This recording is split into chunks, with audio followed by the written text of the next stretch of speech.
Hervé Montoyot, chef, membre des Toques Blanches du Roussillon et président de la branche des restaurateurs au sein de l'UMI, vous fera découvrir, au gré des saisons, les producteurs qui font la richesse de notre département.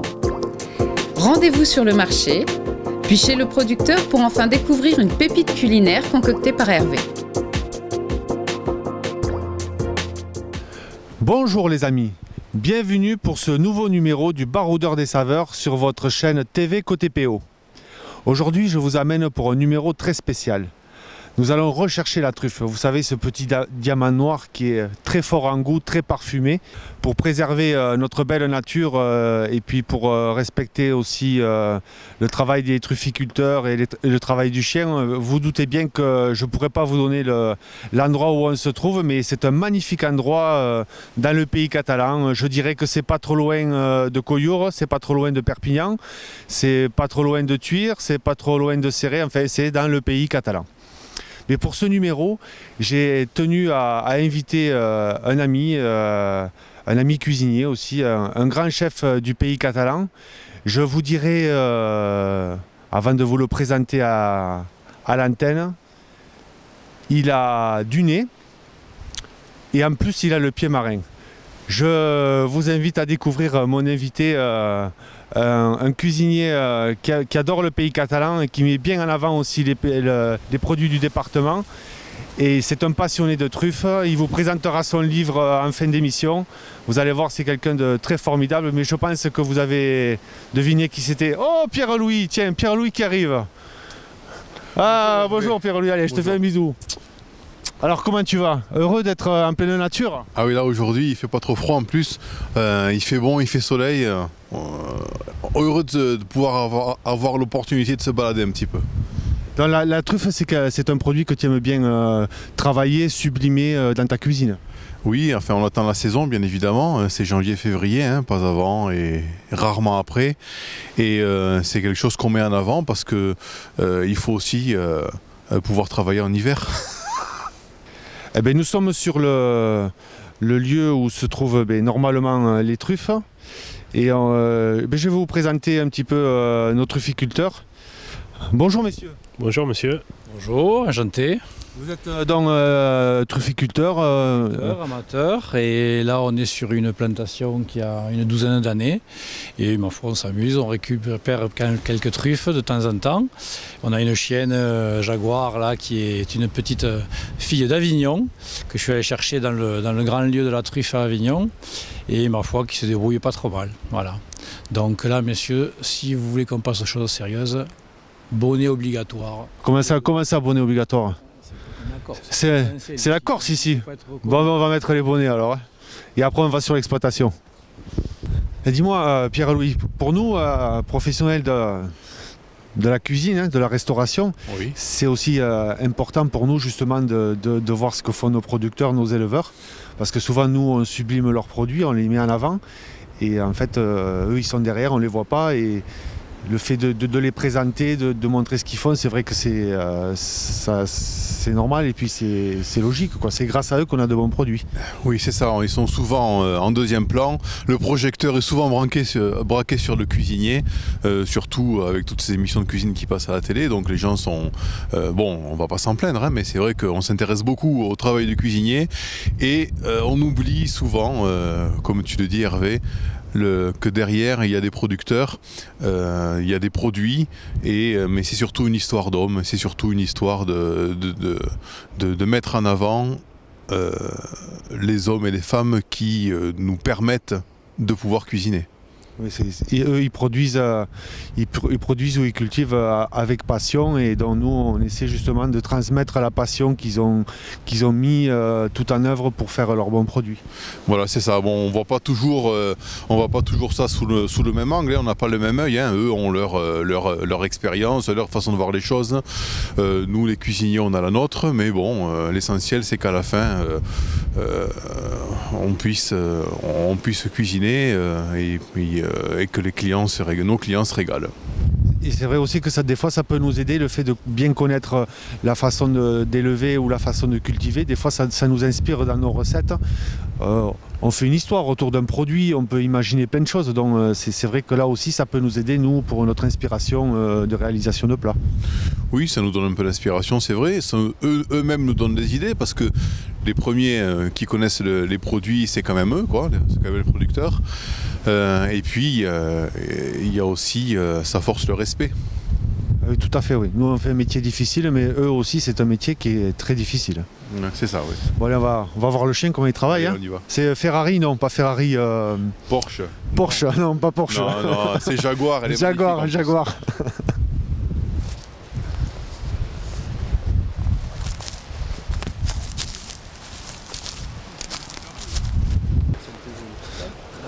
Alors là, elle l'a trouvé assez facilement. Ah bah oui, vous avez vu, elle a pris un coup de nez à 10 mètres là, et droit sur l'arbre. Hein, elle prend le vent comme un chien de chasse, hein, c'est un petit peu pareil. Et là, directement, clac, clac, 2 coups de patte. Elle n'était pas très profonde en plus, celle-ci. Et donc elle l'a trouvée facilement. Ouais. On va voir si on en trouve d'autres. Elle est bien dressée alors. Elle est bien dressée, oui, oui. De temps en temps, elle fait ses petits caprices. C'est une fille, mais elle est bien dressée quand même. Ouais. Comme toutes les femmes en fait, elles ont toujours des caprices. C'est ça, c'est ça. Il n'en faut pas trop quoi. Pas trop. Voilà, il faut savoir gérer. Louis. Faut savoir gérer. Méfie qu'elle te la mange pas quand même. Hein. Non. Le cuistot, ça fait des soucis. Hein. Et par contre, quand justement elle fait bien son travail, est-ce qu'il y a une petite récompense? Oui, elle le sait, elle a sa petite croquette. Voilà. D'accord. Tranquille. Hop. Et des fois, même quand il y a 2 truffes, une au-dessus de l'autre, elle ne va pas récupérer la seconde tant qu'elle n'a pas la récompense de la première. Hein. C'est bien une fille. Ah, tout à fait, ouais. Tiens, regarde, moi aussi j'ai une belle truffe. Là. Ça vous est déjà arrivé de ne pas avoir assez de croquettes? Ça m'est arrivé en plus. J'ai dit, Pierre, donne-moi des croquettes, j'ai plus de récompense pour la chaîne. Ça, c'est les bonnes matinées, oui, tout à fait. Ouais. Ben, on va faire travailler. C'est Ferrari, non? Pas Ferrari. Jaguar. Jaguar. Je me trompe de marque. Là, elles sont plus rondes parce que le sol, Et là, encore une là. le sol est travaillé. Là, vous voyez le travail du chien, on voit que. Elle a encore une, non? Ah, une petite, en réforme. Hop. Allez, c'est bien, ma loulou. Ça, c'est une petite, c'est quand les arbres commencent à donner, il y a des truffes, il y a des ruformes, c'est ce qu'on appelle des nez de chien. C'est une autre espèce de truffe. Et puis ensuite, il y a la truffe noire, ce qu'on appelle la truffe noire du Périgord. Ouais. Mais ici, on l'appellera truffe catalane. Hein. Truffe catalane, oui. Wow. Elle reste noire, elle n'est pas rouge et jaune, mais elle reste catalane. Ah. Non, là, je pense que c'est la même. Elle est sur le trou que je viens de boucher de la première truffe. Allez.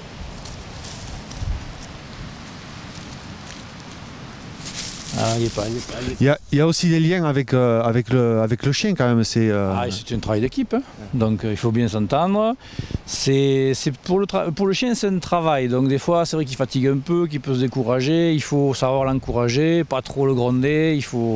C'est un travail d'équipe, voilà. Et il faut savoir gérer en fonction du caractère de son chien. C'est un petit peu comme tout, hein, comme tous les travaux qui se font avec un chien. Hein. En fait, elle est comment de caractère? Elle est timide, très timide. Donc, comme elle est timide, il faut aller doucement avec elle. Hop, je crois qu'on continue. Oui, il ne faut pas traîner. Hein. Allez, c'est bon. Et là, l'outil que tu as là, ça s'appelle comment? Ah, ben ça, c'est une petite pioche qui est faite juste pour les truffes. Hein. C'est un outil spécifique, un petit peu pour racler, pour aider le chien à enlever les cailloux, ou pour passer sous la truffe et la sortir sans l'abîmer. Juste pour la décoller délicatement. Voilà. Si le chien continue, mais regardez, elle continue là.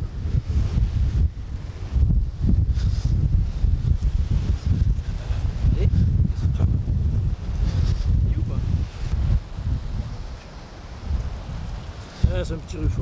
Allez, ça, tu peux le manger. De temps en temps, il faut savoir récompenser. Quand c'est petit. Ah, quand il y a une petite. Quand c'est tout petit, je lui laisse manger. Voilà. Ça, c'est vraiment pour elle, c'est la grosse récompense. Exactement, c'est ça. Mais aussi, ça l'aide à mieux chercher les truffes. Voilà, à continuer à aimer ça, à aimer ce parfum et à chercher avec plus d'assiduité. Voilà. Donc, c'est des chiens qui ont du nez et du palais. Exactement, c'est ça. Et là, tout à l'heure, tu me disais qu'elle était timide. Donc, on dit souvent que le chien ressemble au maître. Donc, toi, tu dois être timide aussi. Ouais, pas trop, pas pareil. Non, pas pareil. C'est pas pareil. Gentil, mais pas timide. Hop.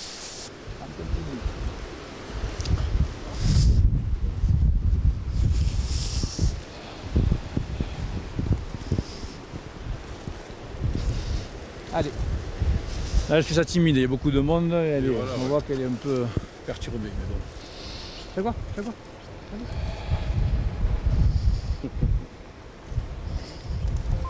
Cherche.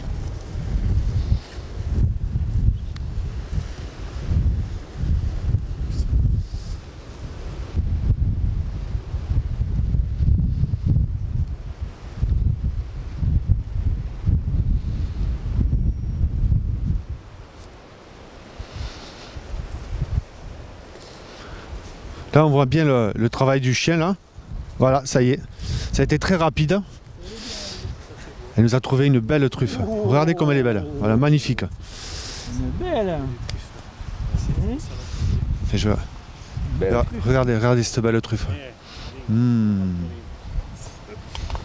Qu'est-ce qu'elle sent bon. Dis-moi, Pierre-Louis, on va pouvoir faire une belle recette avec cette jolie truffe, dis-moi. Hein, qu'est-ce que tu en penses? Voilà, tu as déjà une idée? Si on fait pas une belle omelette avec ça, à moi la peur. Hein. C'est magnifique. Puis cette odeur là, Ça sent très très bon. à la fois subtile et puis de terre. Vraiment, ouais. Ça c'est vraiment le produit du terroir par excellence parce que, bon d'accord, il y a eu une plantation, il y a un certain travail derrière par le trufficulteur, mais la truffe est le produit est tellement capricieux, tellement secret qu'on n'est jamais sûr d'en avoir, quoi, tout simplement, quoi. Hein. Il y a peut-être des gens qui ont planté des chênes truffiers, qui ont attendu des décennies et ils ne produisent pas. Il y a des arbres qui ne produisent pas.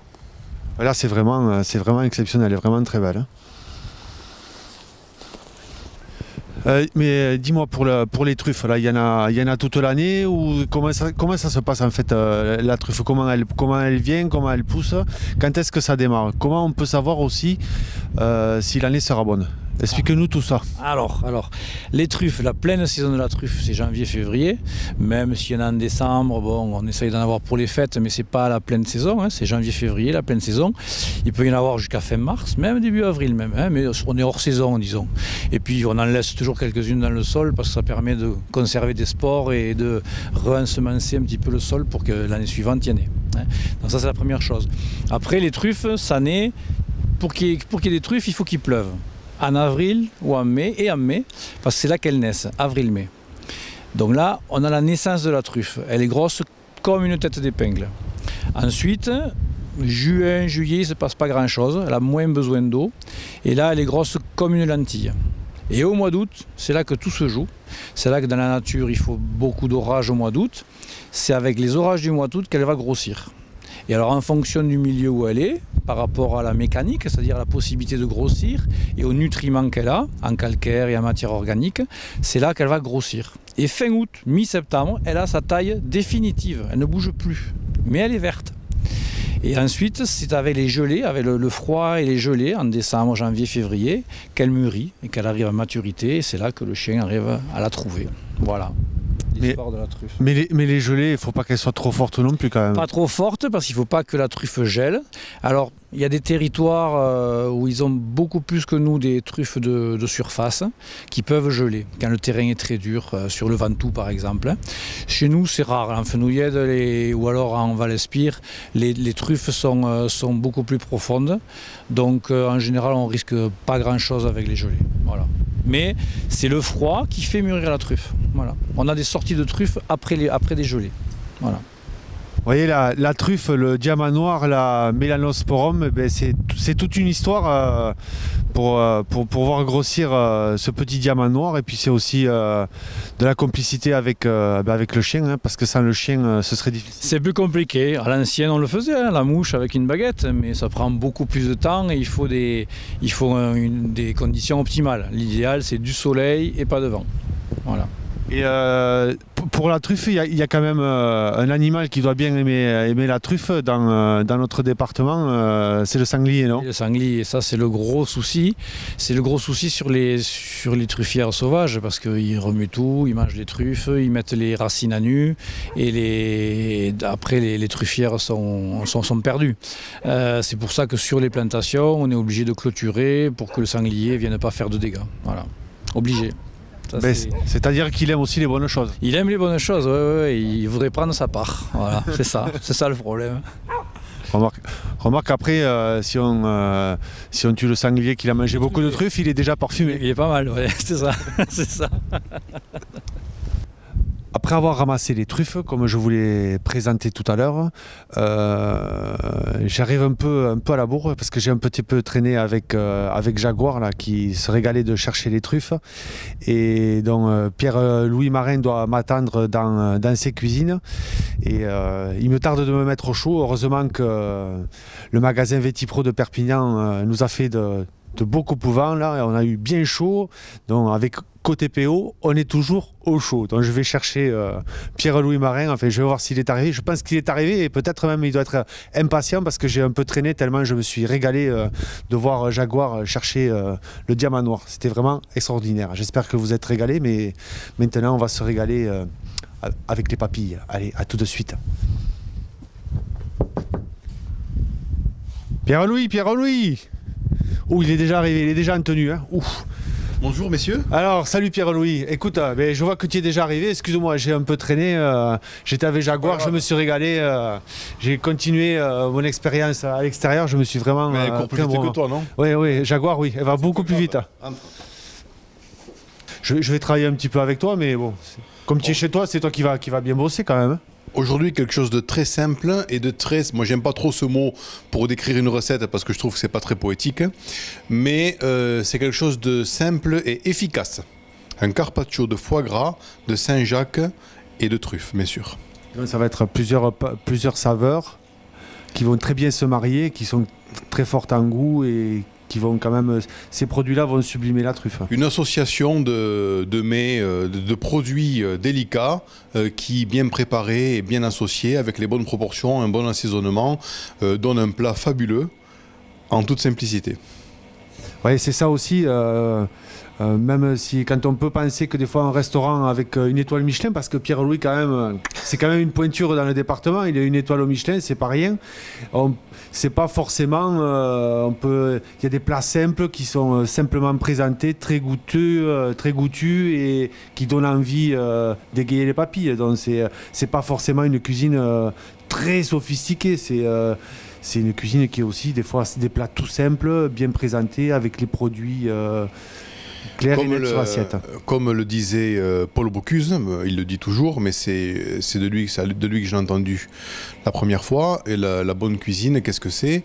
C'est un bon produit, un juste assaisonnement et une cuisson maîtrisée. Voilà. Oh ben écoute, avant de maîtriser, je vais mettre ma tenue parce que là, tu vois. Oui, non, là, comme ça tu n'étais pas d'accord. Il me faut la tenue. Oui, il m'oblige à porter ma tenue de cuisine. Bon, mais je vais la mettre quand même pour lui faire plaisir. Ouais, je vais me changer et puis on arrive. Bon, mais ça y est, Pierre-Louis, j'ai mis ma tenue. On se ressemble. On est, les vestes toque blanches. Voilà. On est bien équipé par.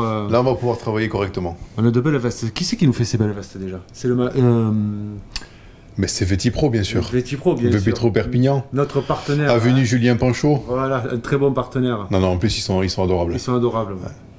Donc, on est prêt là. Je vois que ta cuisine, c'est nickel chez toi. C'est magnifique. Hein. On voit qu'on est chez un professionnel.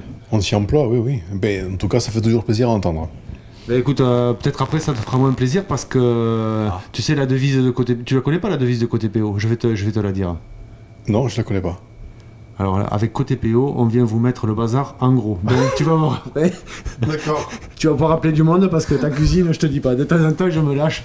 Non mais on fait des petits bêtisiers, on fait des missions. C'est notre ami Franck, oui. Le monsieur qui est derrière la caméra là, tu vois. Ouais. Donc en fait, il faut faire très attention parce que quand il y a le voyant rouge qui s'allume sur la caméra, c'est que ça tourne. Donc ça tourne alors, on n'est pas enregistré. Ah d'accord. Voilà. Ouais. Donc il faut faire très attention, tu vois. Okay.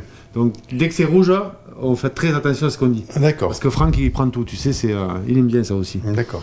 Bon, on y va pour la recette. Donc Vétipro, tout ça, ça a enregistré alors ouais, je pense oui, qu'il a enregistré. Ouais, mais tant pis, c'est pas grave. Hein. Bon, maintenant que c'est enregistré, dans la boîte. C'est dans la boîte. D'accord. Voilà. Ok. Donc alors, tu nous as parlé d'un foie gras. Oui, quelque chose de simple. Donc un foie gras qu'on a fait cuire ici maison, quoi. On le reçoit cru, bien évidemment. Il faut l'éveiner, il faut l'assaisonner. On le met d'abord sous film, je le dis rapidement la recette. Hein. On le met d'abord sous film pour lui donner une forme qui nous sera plus facile après pour le service, pour la découpe. Ensuite, on le met sous vide et on le cuit au four vapeur, donc à une certaine température pendant un certain temps. Non? Il veut pas me donner sa recette. Il veut pas que je fasse la même dans mon restaurant. C'est un plat qui marche énormément dans le menu truffe. Oui, donc ça veut dire que ce plat fait plaisir aux clients. C'est ça, oui, oui. Non, c'est un plat qui a du succès, oui. Et donc, quand je fais le tour, une fois que les gens ont mangé, j'aime bien faire le tour de salle pour recueillir les impressions et pour me faire flatter. Il aime bien se faire flatter. Pas frapper. Hein. Frapper, c'est sa femme qui le frappe, mais ça, je te le dis pas, ça on le coupera au montage. Bon, des fois aussi, je prends des gifles, hein, ça dépend. Hein, voilà. Mais bon, j'y vais. Et j'ai systématiquement des bons retours sur ce plat-là. Voilà. C'est très bien. Et dis-moi, je vois qu'il y a une grosse boîte sur ta table, là, sur ton plan de travail. Alors, écoutez bien, regardez bien, c'est les astuces de Pierre-Louis Marin. Bon, c'est une petite astuce que tous les amateurs de truffes connaissent, mais ceux qui ne connaissent pas, bon, ben, c'est le moment de leur montrer. Oui, ça c'est vrai que c'est une technique très bonne parce qu'en fait ça vient bien parfumé, ça va... C'est ça. Il faut savoir que c'est une boîte qui ferme hermétiquement. Bon, un bocal en verre, un bocal à confiture peut faire l'affaire. Si vous n'avez qu'une demi-douzaine d'œufs à parfumer, par exemple, si vous êtes tout seul ou deux à la maison, ça suffit. Pour nous, étant donné que nous servons plus de monde que ça, il a fallu trouver une solution. Donc voilà, ce sont des œufs bio, hein, je tiens à le préciser, que nous enfermons dans une boîte hermétique avec des truffes. Il faut les laisser macérer, on appelle ça macérer, pendant, je dirais, 24 heures. Et l'œuf la coquille de l'œuf a cette propriété d'être poreuse. Et comme l'œuf est gras et que le gras fixe l'arôme, notamment l'arôme de la truffe, les œufs sont parfumés à la truffe. Et du coup, vous pouvez garder votre truffe. Bon, j'extrapole un petit peu, mais bon, j'aime bien le dire, ça sonne bien. Tu vas voir. Tu mets la truffe dans des œufs, dans une boîte chez toi. Ensuite, tu prends toutes les truffes, tu la passes à la voisine, qui fait de même, et qui la passe à la voisine. Et au bout d'une semaine, il y a tout le quartier qui peut manger des œufs à la truffe sans en avoir un gramme dans l'assiette. C'est bon, ça voilà. C'est juste parfumé, mais c'est vraiment parfumé. Bon, c'est quand même sympa quand même de ramper un petit peu après l'envoi. Hein. Ah oui, ça c'est sûr. Voilà. C'est la petite touche finale. Par contre, il va falloir que tu m'expliques comment tu as fait pour que la poule arrive à pondre tous les œufs dans cette boîte. Parce qu'alors là, franchement, c'est une bonne poule pondeuse. Garde-la. Et en plus, elle est bien apprivoisée. Hein. Elle se met au-dessus de la boîte, c'est comme ça qu'elle fait. C'est plus la poule aux œufs d'or, c'est la poule aux œufs truffés. Aux œufs truffés, ouais. C'est les poules de mon nez. Voilà. Elles n'ont pas du nez, mais elles ont du... Voilà. Donc là, on va revenir à la recette. J'ai un couteau à lame effilée. Et là, tu as mis de l'eau tiède ou tu as mis de l'eau tempérée J'ai mis de l'eau chaude, donc c'est pour chauffer la lame du couteau et pour pouvoir couper plus facilement. Oui, comme ça c'est net, et puis le foie gras colle pas à la lame du couteau. On a une tranche qui est bien propre. On reste, on garde quelque chose de lisse. Bon là, en l'occurrence, c'est pas le plus important parce que ça va être recouvert de truffes, donc on va pas voir le côté lisse de la tranche joli, mais bon, voilà quoi. Nous sommes des professionnels, donc il faut aller jusqu'au bout des choses. Je sens qu'aujourd'hui, je vais pas avoir besoin de beaucoup travailler parce qu'il fait tout, alors je vais en profiter moi. Donc là, avec la lame chaude, hop. Je sais pas si monsieur le cadreur va bien voir, mais je mets 2-3 tranches, après je m'approche, d'accord? Donc bien évidemment, je me suis lavé les mains. Hein. Ah oui, toujours, la juste propreté. Juste avant d'aller aux toilettes. Si ça va pas vous couper, hein, juste avant d'aller pisser, comme disait mon père. Voilà. Donc il en faut une certaine épaisseur, mais il n'en faut pas trop. Bon, après, c'est la proportion qu'il faut garder entre le foie gras, la Saint-Jacques et bien sûr la truffe. Hein. Il faut doser les proportions, il faut que ce soit quand même en harmonie. Il faut éviter qu'il y en ait un qui domine l'autre. Qui domine trop. Moi aussi, je m'y connais moi aussi un petit peu. Voilà, donc là tout simple, hein, un emporte-pièce, juste pour cercler le foie gras de façon à ce que la présentation s'en ressente. Ensuite, on va rajouter une petite lichette, hein, histoire d'avoir quelque chose de généreux. C'est important la générosité en cuisine, non? Ah oui, justement, la cuisine, c'est la générosité, c'est le partage, c'est la gourmandise. Donc c'est vrai qu'une assiette, il faut qu'elle soit quand même généreuse, il faut qu'elle donne envie. Et de rajouter des fois la petite touche, justement, qui va égayer l'assiette et qui va mettre en appétit quand on pose l'assiette devant nos clients. C'est ça. Parce qu'on est avant tout marchand de plaisir. Oui, c'est vrai. Et surtout que, étant donné que cette assiette, après, bon, ben, on va pas la jeter, il va falloir la manger.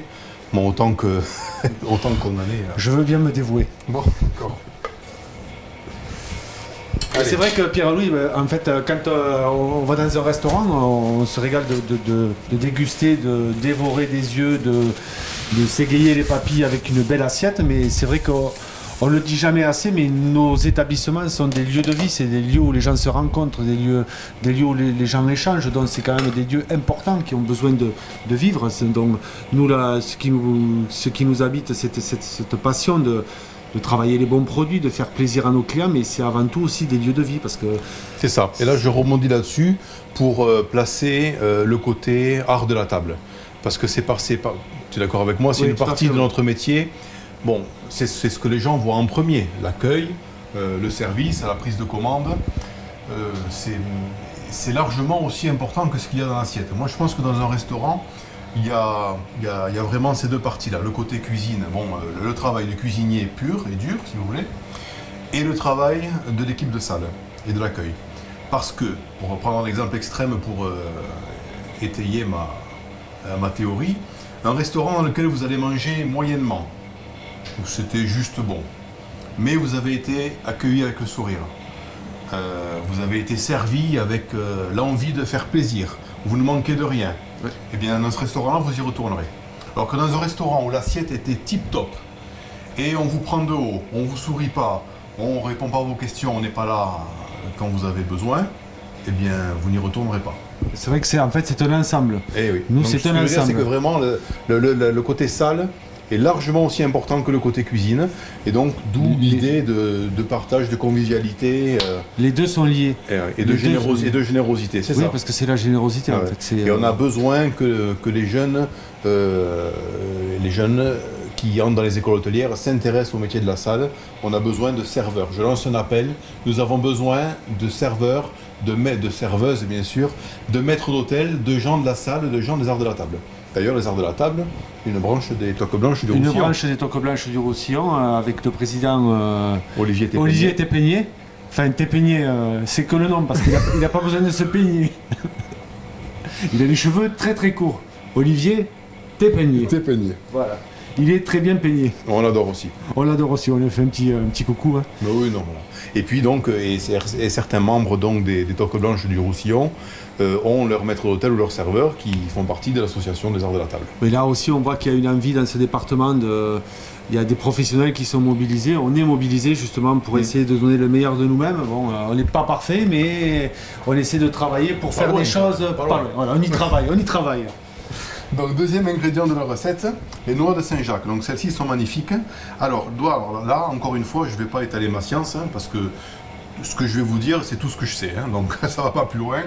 Quand vous achetez des noix de Saint-Jacques, bon, celles-là, elles ont été achetées comme ça. Pour le restaurant, j'achète des noix de Saint-Jacques coquilles, qu'on ouvre, etc. Mais on trouve très souvent des belles noix de Saint-Jacques comme ça, toutes seules. Il faut qu'il y ait marqué le nom latin, Pecten Maximus. Oui, c'est important parce que ce simple détail fait la différence entre une noix de Saint-Jacques telle que vous l'imaginez, qui provient d'une Saint-Jacques telle qu'on la connaît, et du pétoncle géant, donc au nom de latin, si je ne me trompe, Pecten Magellanicus. Donc n'achetez pas ça, le conseil que je vous donne. Oui, si vous devez faire cuisinier, on est obligé d'apprendre le latin aussi. Hein. C'est un dur métier. Avant d'arriver au bout, je vous dis pas les études. C'est passionnant quand même. De faire une école privée. Ouais. Donc, parce qu'en fait, ce ne sont pas des Saint-Jacques, ce sont des pétoncles géants. Ouais. Donc les noix, une fois qu'on n'a plus que ça, que tout est débarrassé, les noix sont magnifiques. Elles sont largement aussi belles que celles-là, parfois même plus grosses. Mais ce n'est pas... Ils ont l'autorisation de l'appeler Saint-Jacques. Mais ce n'est pas la Saint-Jacques. Ce n'est pas la Pecten Maximus. Voilà. C'est comme la boisson qui a la couleur de l'alcool, mais qui n'est pas de l'alcool. Par exemple. Donc là, on prend la noix de Saint-Jacques. Ah, ce qu'on peut dire aussi, c'est que pour la Saint-Jacques française, la saison démarre Oui, ouais. au mois de novembre. C'est ça, oui, mi-novembre. Jusqu'à des fois mi-mars, début Oui, avril, ça dépend les saisons. Ça dépend les saisons. C'est vraiment voilà, fin d'automne et hiver. Voilà, c'est encore l'Europe qui décide de la campagne de pêche des Saint-Jacques. Bon, il faut préserver, c'est justement cette période-là. Ce qu'on peut préciser, c'est que si vous trouvez sur une carte de restaurant de la Saint-Jacques en mois d'août, c'est forcément... elle n'est pas française. Elle n'est pas française, oui, ou pas fraîche. Ou pas fraîche, oui. Enfin, fraîche, mais à... Très fraîche. Très fraîche, à moins 25. Là, elle est vraiment très fraîche. On peut même la manger en dessert avec un bâton. Voilà. Alors, tu tailles bien fin là aussi, toujours, hein. On reste toujours dans une épaisseur, mais pas... C'est pas une épaisseur, c'est l'idée du carpaccio. Hein. Carpaccio. Ouais. Donc voilà, bon là, ça fait à peu près un peu moins de 1 mm d'épaisseur, 1 mm maximum. N'allez pas beaucoup plus large dans l'épaisseur, parce qu'après, ça devient... la texture est moins agréable en bouche. Hein. Pierre-Louis vous a dit qu'il avait pris des Saint-Jacques comme ça. En fait, c'est pas vrai. C'est qu'avant d'aller chercher les truffes, j'ai dû passer dans son restaurant et c'est moi qui lui ai ouvert toutes les coquilles Saint-Jacques pendant que monsieur prenait le café. Ça, il vous l'a pas dit. Moi, je disais, Pierre-Louis, donc là, en fait, pour l'instant, tu n'as pas mis d'assaisonnement. Hein. Tu restes... Disons que le foie gras est assaisonné. Le foie gras est assaisonné. Pour l'instant, c'est pas nécessaire. Pointreau, n'en faut. Tout à fait, tout à fait. Voilà. Et là, on termine. Regardez, les gourmands, il la remet partout, il la remet dessus. Oui, là, oui.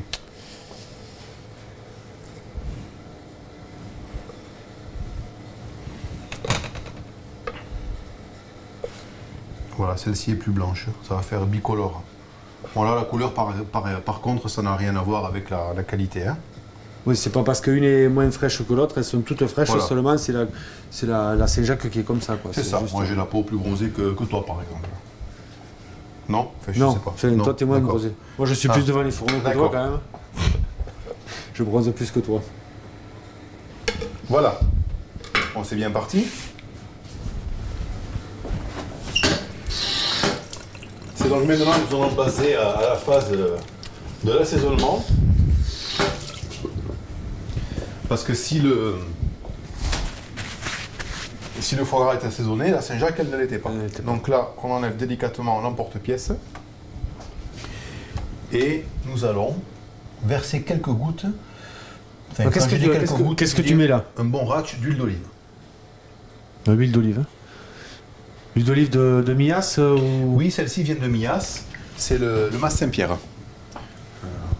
À Mias, donc route de Tuire. Enfin bon, un joli moulin. Oui, c'est vrai qu'on a de très bonnes huiles d'olive dans le département. Oui, oui, oui. Ah, il y en a ce qu'il faut. On a plein de choses dans le département. On a presque tout d'ailleurs. Il y a de nombreux producteurs. Hein. Oui, tout à fait. Oui. Et là, donc, je saupoudre de fleurs de sel. Alors, de manière assez généreuse. Assez généreuse, encore une fois, parce que après, je n'en rajouterai pas sur la truffe, par contre. Hein. Voilà. Ensuite, c'est là qu'intervient Madame la truffe. Alors, toujours bien penser à fermer la boîte bien hermétiquement. Donc ça c'est le résultat du travail de Jaguar. C'est ça. Elle a bien bossé ce matin, alors voilà, on va pouvoir se régaler. Et là vous voyez avec cet ustensile là qui est un... Ah oui, tu as pris ta petite rampe. Un rasoir à truffe. Un rasoir à truffe. On arrive à faire des lamelles très très fines. Ça peut servir à l'épilation pour ces dames aussi, non, peut-être? Comme c'est un peu fin, ça peut leur servir. Tu sais pas? Je sais pas, non. Non, peut-être? Peut-être. Faudra que tu demanderas. Donc mesdames, ça a double utilité. Pendant la saison de la truffe, ben, c'est la truffe et après vous pouvez vous en servir le restant de l'année pour vous épiler. Bon. D'accord. Alors, là je recouvre tout parce que l'essentiel, si vous voulez, ce qui est important, c'est que ça fasse pas, qu'on la plaigne pas la truffe, vous voyez. Il vaut mieux, quand on a une truffe comme celle-là, il vaut mieux être 3 ou 4 à table, peu importe, et se régaler une fois sur un plat, plutôt que de vouloir la profiter, la conserver Souvent on me demande comment conserver la truffe, j'ai dit écoutez, je n'en sais rien, ça n'a aucune importance, on l'utilise tant qu'on en a, et après quand il n'y en a plus, on passe à autre chose. Ça ne sert à rien de vouloir la congeler, ou enfin bon, c'est mon point de vue. Je le partage avec toi aussi. C'est vrai que la truffe, c'est vraiment une saisonnalité. Et en fait, tant qu'elle est là, tant qu'elle est fraîche, on l'utilise. Et puis quand la saison est terminée, qu'il n'y en a plus, il n'y en a plus, quoi. En fait, c'est un produit qu'il ne faut pas chercher à conserver, quoi. En fait, c'est un produit qu'on attend. C'est aussi ça, travailler avec les saisons et les produits locaux. C'est que quand ils sont là, quelque part, c'est jouissif parce qu'on sait que c'est d'une telle période à telle période. Et on en profite à ce moment-là. Et après, on passe à autre chose. Après, il y a d'autres produits. Et voilà. Ce n'est pas la peine de vouloir faire Noël tous les jours, quoi. Tout à fait. Et là, pour terminer le décor, j'ai ici une huile noire de notre conception, donc Conception. Donc il y a de la truffe mixée avec une certaine huile et d'autres ingrédients, quelques-uns d'ailleurs, dans une certaine quantité chacun, mais de manière bien précise. Il ne faudra pas me donner ces recettes. Il est terrible. Il est terrible. Donc on n'arrive pas à avoir une émulsion tout à fait belle, donc il faut bien remuer à chaque fois. Et là, donc du coup, on va pouvoir se permettre de faire quelques traits. Vous savez, c'est la mode des traits dans les assiettes depuis quelques temps, voilà. Hop, quelques points. Voilà. Dis-moi, là, ça fait une très belle assiette. Je remets quand même un petit peu d'huile d'olive parce que c'est... Peut-être la Saint-Jacques, elle a un peu absorbé déjà. Sur la truffe, de toute façon, c'est pas plus mal. Hop. Et puis ça permet de faire des traits un peu jaunes. Jaune et noir, c'est Carcassonne, non? Oui, voilà.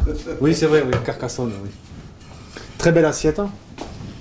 Bon. Mais une assiette en fait avec toute simplicité, je veux dire, du foie gras, le taille très fin. On n'oublie pas de tremper la lame dans de l'eau tiède. Oui, ça facilite, c'est plus pratique. C'est plus pratique. Voilà. Et après, on taille toujours très fin la Saint-Jacques. La truffe, c'est pareil.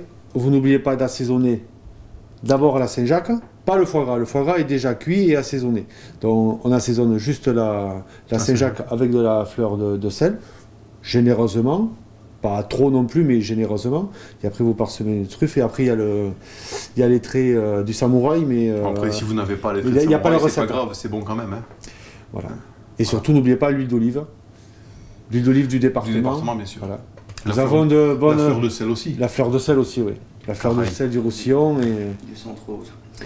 Et vous, n'oubliez pas d'aller dans les fermes oléicoles qui nous font de la très bonne huile dans le département.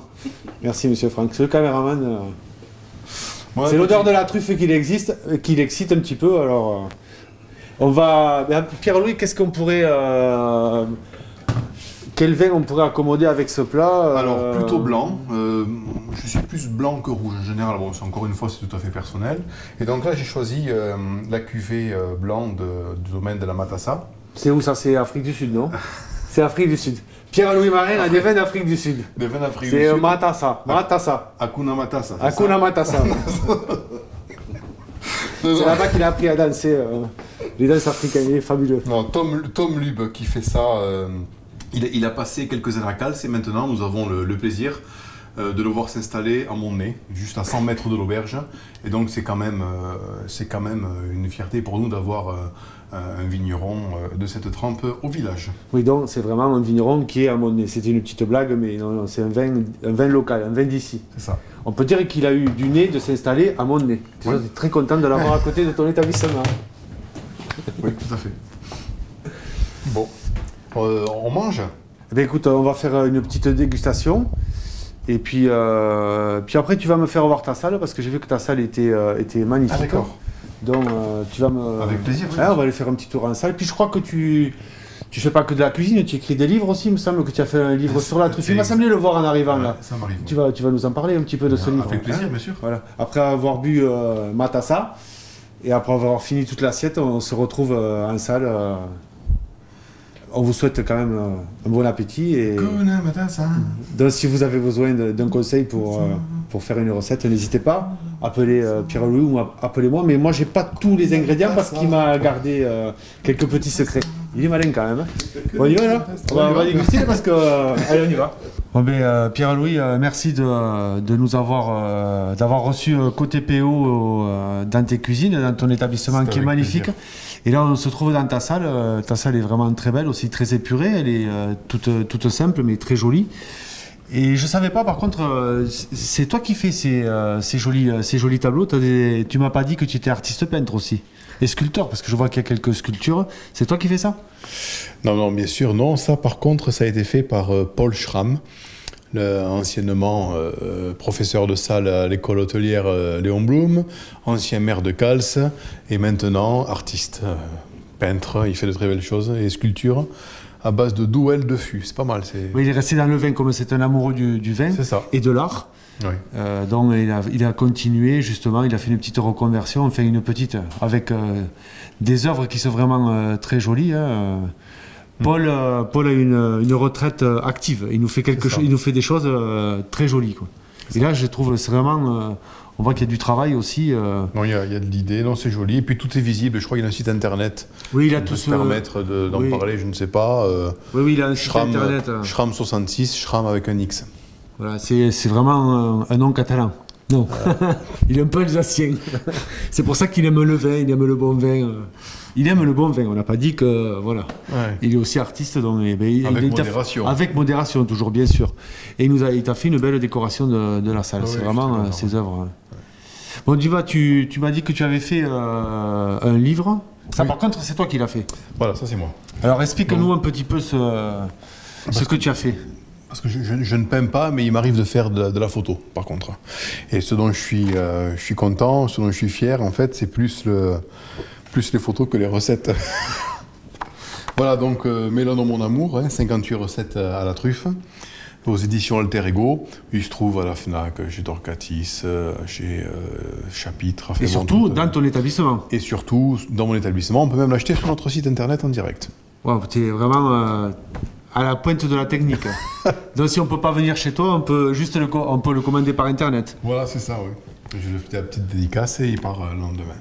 Ah mais ça c'est très sympa. Ce sont des recettes, ce qui est important, c'est que ce sont des recettes, bien évidemment il y a quelques recettes de cuisiniers, un petit peu complexes, qu'on va avoir du mal à faire à la maison, mais bon, il y a des recettes très simples, par exemple la truffe de Saint-Jacques en surprise, un petit peu la Saint-Jacques, donc la noix qu'on a eue tout à l'heure, haché grossièrement au couteau, assaisonné, roulé en boule et roulé dans la truffe hachée. On sert ça comme ça, soit seul, soit dans un bol réchauffé avec un velouté, par exemple au hasard de topinambour.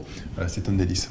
Eh bien, écoute, je vous invite à découvrir ce joli livre sur la truffe qu'a fait Pierre-Louis Marin. Merci Hervé. Et merci de nous avoir reçus dans ton bel établissement. À Monnet, l'auberge du Cellier, n'oubliez pas.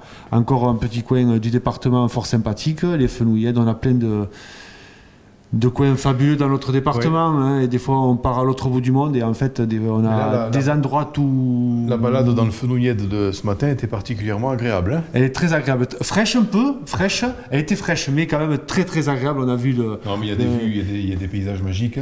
Et surtout, ici, à Monnet, on est à quoi, 20 minutes de Perpignan.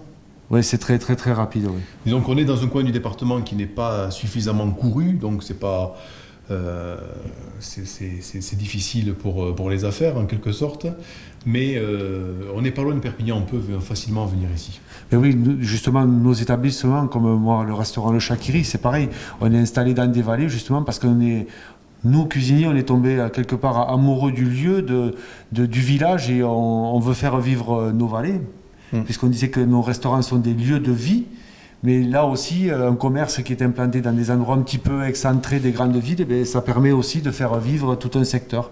Donc nous, on a besoin que les secteurs vivent et on aime notre vallée et on aime notre pays catalan. Ça va de soi. Voilà. Eh bien, écoutez, j'espère que vous avez pris du plaisir à voir le travail de Jaguar. Elle a été plus rapide que nous et ensuite que Pierre-Louis vous a présenté une très belle recette qui vous aura mis en appétit, que vous aurez envie de découvrir son livre, son établissement. Et bien moi je vous dis rendez-vous au prochain numéro du Baroudeur des Saveurs et n'oubliez pas que c'est la terre qui nourrit l'homme et pas l'homme qui nourrit la terre. À bientôt sur Côté PO. Côté PO. On vient vous mettre le bazar en... En gros. Ah, ça y est, il a retenu la formule, c'est parti. Allez, à bientôt. Je te dis au revoir, Pierre-Louis, ça m'a fait vraiment plaisir de venir chez toi. Et à une prochaine fois. Plaisir partagé. Allez, ciao. Allez, adieu. Ciao.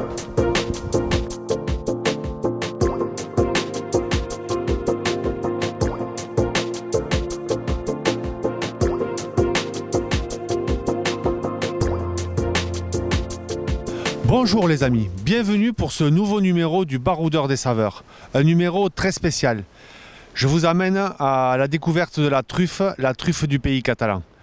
Vous comprendrez bien qu'on ne va pas pouvoir vous donner le coin où nous tournons pour protéger la nature et le respect des trufficulteurs.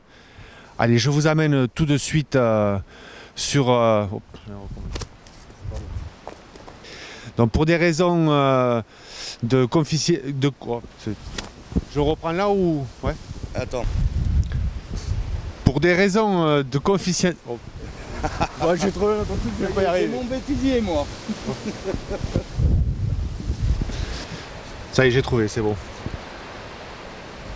Pour des raisons de... Ah, tu rigoles pas. J'avais trouvé. Ça y est, j'ai perdu le mot. Pour des raisons de... Confidentialité? Non, j'arrive pas. J'avais trouvé notre truc. Pour des raisons... Et toi? On vous souhaite quand même un bon appétit et donc si vous avez besoin d'un conseil pour faire une recette, n'hésitez pas, appelez Pierre-Louis ou appelez-moi, mais moi j'ai pas tous les ingrédients parce qu'il m'a gardé quelques petits secrets. Il est malin quand même. On y va là? On va déguster parce que... allez, on y va. Allez, c'est bon. Pour des raisons de... Oh putain, ça y est. Merde. Je ne fais pas ça.